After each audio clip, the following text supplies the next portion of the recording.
Hello, my name is Philip Camella, and today we're going to have another brief conversation beyond science and religion.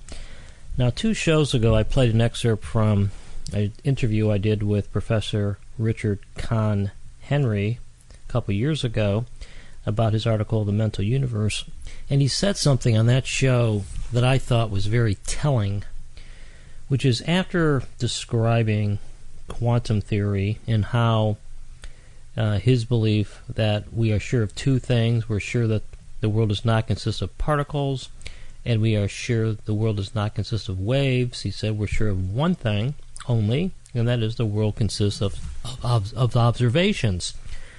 Indeed, observations of what? And the answer is observations of nothing but our own mental projections.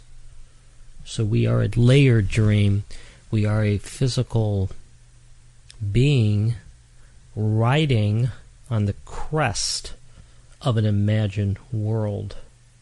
Or put differently, we are spirits in a spiritual world who believe we are spirits in a material world or material beings in a material world. And let me describe those to you. Spirits in a material world I would call spiritual people. I would call this is the consciousness crowd, the New Agers. But we still live in the material world, so we want to be hopeful, idealistic, creative, happy, unlimited, but we are burdened by the physical material world.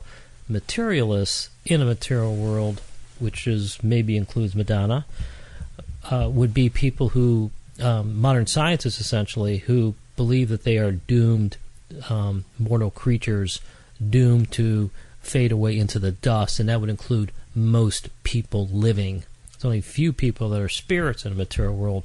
What I'm saying, and maybe this is radical, we are really spirits in a spiritual world.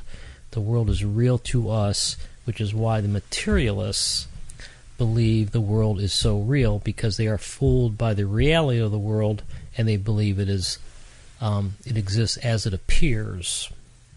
Okay. Again, this is so important because ultimately it affects our vision and who we can become and who we want to be.